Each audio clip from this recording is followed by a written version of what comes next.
സംവിധായകൻ വിനയൻ കൂടി ചേരുന്നുണ്ട്. ശ്രീ വിനയൻ, ഇവിടെ ഒരു ചലച്ചിത്ര അക്കാദമി ചെയർമാൻ എന്നതിനപ്പുറത്തേക്ക് സിനിമ ഒരുപാട് സംവിധാനം ചെയ്തിട്ടുള്ള എഴുതിയിട്ടുള്ള സിനിമാ പ്രവർത്തകനായ ഒരാളിൽ നിന്ന് മറ്റൊരു സഹപ്രവർത്തകനെ കുറിച്ചുള്ള പരാമർശങ്ങൾ അത് സ്വാഭാവികമായിട്ടും സിനിമാക്കാർക്ക് വേദനയുണ്ടാക്കുന്നതായിരുന്നു. മറ്റൊന്ന്, ഈ സ്ഥാനത്തിരിക്കെ കൊണ്ട് പറയേണ്ട കാര്യങ്ങളാണോ രഞ്ജിത്ത് പറയുന്നത്? ഇതൊക്കെ പരാതിയായി ചെന്നിട്ടും സർക്കാർ എന്തുകൊണ്ട് നടപടിയെടുക്കുന്നില്ല? സർക്കാർ പ്രത്യേകിച്ച് നമ്മുടെ സംസ്കാര വകുപ്പ് മന്ത്രി ഇനിയും നടപടിയെടുക്കുന്നൊന്നും എനിക്ക് വിശ്വാസമില്ല. കാരണം നമ്മുടെ നാട്ടിൽ അങ്ങനെ നേരും സത്യവും അങ്ങനൊന്നും അല്ലല്ലോ. ഒരാളെ സംരക്ഷിക്കണമെന്ന് തോന്നിയാൽ സംരക്ഷിക്കണമെന്ന് തോന്നുന്നു, അങ്ങ് സംരക്ഷിക്കും, അതാണ്. അല്ലെങ്കിൽ ഇദ്ദേഹത്തെ കഴിഞ്ഞ 8 മാസം മുമ്പ് ഇദ്ദേഹം ഇടപെട്ട ഒരു വലിയ കുഴപ്പം പിടിച്ച ഒരു ഇഷ്യൂ ഉണ്ടായിരുന്നല്ലോ. ചലച്ചിത്ര അവാർഡിൽ അക്കാദമി ചെയർമാൻ ഇടപെട്ടു എന്നുള്ളൊരു വലിയ ഇതുക്കണ കാര്യങ്ങളും കളിയാക്കിയതോ മോശമായിട്ട് സംസാരിച്ചൊന്നുമല്ല. നിയമപരമായിട്ട് ചട്ടം ലംഘിച്ച ഒരു ഇഷ്യൂ, അതിന്റെ ഫുൾ തെളിവോടുകൂടി നമ്മുടെ അതിന്റെ ജൂറി മെമ്പർമാര് തന്നെ 1-2 പേര് ഇദ്ദേഹം ഇടപെട്ടെന്നും അത് നിയമപരമല്ലെന്നും പറഞ്ഞ് നമ്മള് ബഹുമാനപ്പെട്ട മുഖ്യമന്ത്രിക്കും സാംസ്കാരിക മന്ത്രിക്കും പരാതി കൊടുത്ത് മുഖ്യമന്ത്രി സാംസ്കാരിക വകുപ്പ് മന്ത്രിക്ക് കൈമാറ്റം ചെയ്തിരിക്കുന്നു പറഞ്ഞു.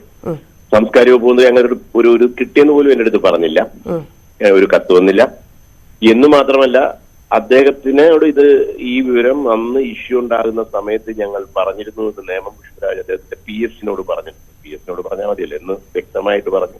ഇദ്ദേഹം നേമം പുഷ്പരാജിനെ വിളിച്ചു സഹി ചെറിയാൻ.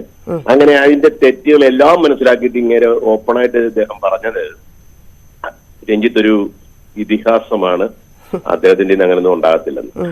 അപ്പൊ ഇതിന്റെ ഉത്തരവാദി സഹി ചെറിയാനാണെന്ന് എന്റെ അഭിപ്രായം. ഇങ്ങനെയൊക്കെയുള്ള തെറ്റ് കണ്ടാല് അപ്പോഴത് തിരുത്താനും നടപടിയെടുക്കാനും അതിനൊന്നുമില്ലെങ്കിൽ അതിനൊരു ഒരു റിപ്പൻഡ് ചെയ്യാനുള്ള ഒരു മാനസികാവസ്ഥ ഇല്ലാത്ത ഭരണാധികാരികളുള്ള ഇതിലും അപ്പുറം നടക്കും.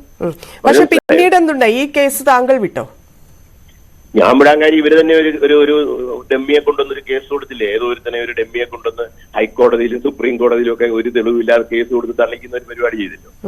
പിന്നെ അതിന്റെ പുറകെ ഒന്നും പോകാൻ എനിക്ക് അവാർഡ് കിട്ടുക എന്നുള്ള പ്രശ്നമല്ല അതിനകത്തുണ്ടായിരുന്നത്. കാരണം അവാർഡ് നിർണയത്തിൽ അക്കാദമി ചെയർമാൻ ഇടപെടാൻ പാടില്ല എന്നുള്ള വളരെ തെറ്റായ ഒരു കാര്യത്തിൽ രഞ്ജിത്ത് ഇടപെട്ടു എന്നാ.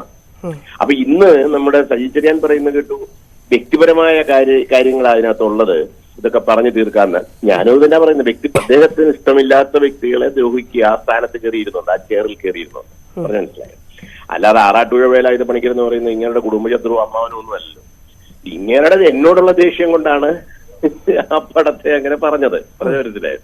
അപ്പം ഈ രഞ്ജിത്തിന്റെ ഭാഗത്ത് ഭയങ്കര കുഴപ്പമുണ്ട്. അദ്ദേഹത്തിന് എന്ത് പറ്റി? എനിക്ക് പണ്ടറിയാവുന്ന രഞ്ജിത്ത് ഇങ്ങനെയൊന്നും ആയിരുന്നെന്ന് എനിക്ക് തോന്നുന്നില്ല.